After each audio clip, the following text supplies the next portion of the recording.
As much as we all think it is, Syria is not just about war and destruction. Believe it or not, there are also some good stories to tell, not just about the Syrians, but also about how they have dealt unbelievably with both the civil war and the refugee crisis. Well, my next guest has traveled the region to do just that. Chris Kousouros, he is an activist as well as a filmmaker with What Took You So Long? Chris, I want to show some clips here and give you an opportunity to talk about it. And this first one comes from Waynak, which means where are you in Arabic. Let's take a look. اللي صار ببلدي سوريا كلمة واحدة هي حرية، freedom. بلشت بدرعا مع طفل صغير اسمه حمزة الخطيب. كتب حرية على الحيط بقلم تخطيط. كمشوه حبسوه فوتوه على السجن. بعد ما ضربوا هالطفل الصغير وعذبوه طلعت درعا بمظاهرات كبيرة. وبلشت الثورة هيك. And that could really be, you know, from the Arab Spring on here. But you and folks that you work with spent a lot of time in Syria. Give a little bit of a backdrop about this film and what put it together, and then let's use the context of freedom, because that's kind of what drove this whole thing, right? Yeah, I mean, what this web series was, it was a collaboration between my film crew and an NGO in France called Make Sense. And the idea was to create a series of stories that was going to change the narrative on the refugee crisis. So, you know, you see a lot of media coming out of Syria, a lot of media coming out of Europe on the refugee crisis, and it's very one-sided. You know, you see suffering, you see fear, you see death, you see threat. And what we wanted to do is kind of get a different view of what people are doing, kind of the positive side, a more constructive side. Well, what did you find what freedom meant to different people? Well, you know, first of all, this clip, this was a story that we were told in a tent in a refugee camp in the port of Athens. We had been in this filming for months and we had never heard this story, which just goes back to, you know, what you get and don't get when it comes to the media coming out of the Syrian refugee crisis. And the fact that a young boy was tortured and killed, and that is what set off the revolution. What they were looking for was self-determination. They were looking for their basic human rights, and they were looking for self-determination. And one of the reason why we called the web series Waynak is that's how the revolution spread in Syria. So once this boy was killed, it started in one city, and then through social media, using words Waynak, which is where are you, they would call on other cities to kind of bring them in, like, where are you? It's time to go. It's time to do this. And the web series in and of itself is kind of a call to action to the rest of the world. Not to feel bad for these people, but to work with them. So in that sense, the freedom to kind of drive your own life, find a job in a foreign place, obey the laws, but build your own life on your own terms.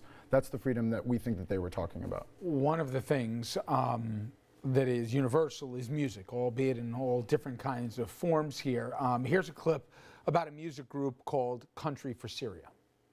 I had also just moved here, was looking for a job, didn't have any money, and it seemed like a good match at the time. We kind of bonded over that. Yasu is our percussionist. She's fiery, spontaneous, and impulsive. We're not a band, we're a collective. Any musician is welcome to be a part of Country for Syria. It's more about showing solidarity with people affected by conflict. So what is a Country for Syria? I love these guys. This is a band based in Turkey. And what they do is they mix country western music, American country western music, with Arabic music, Turkish music, Kurdish music. And one of the things that they realized when they were making this music was, the combination of the different instruments makes for a very kind of eclectic and odd sound. But the themes of the music, you hear the same thing in country western music, you hear the same thing in Syrian music.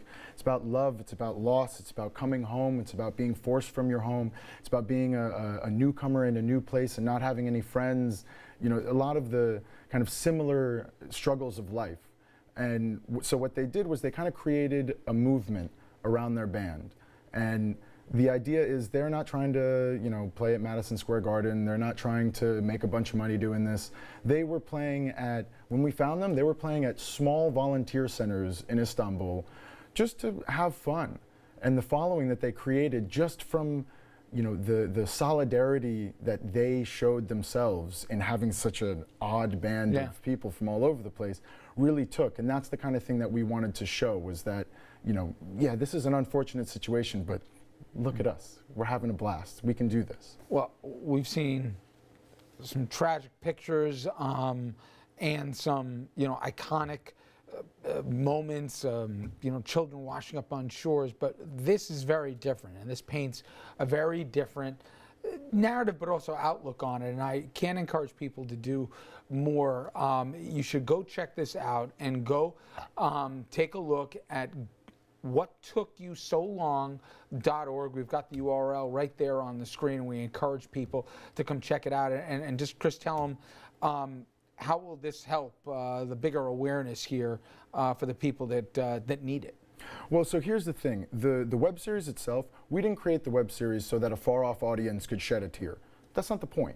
We don't want people to feel bad for these people. We want people to see what other people are doing, see these people as people worthy of helping, and get involved. So actually the platform that we created where these episodes live, they're not just a YouTube platform so you can watch the video. You go to the platform, you see the first episode, second episode, and so on, and underneath there are articles, there are projects that people are doing. You can communicate directly with the characters in the documentary, and you can communicate with people like them that are planning projects of their own. So the point of the web series is to bring people in and connect them so that they can take concrete action.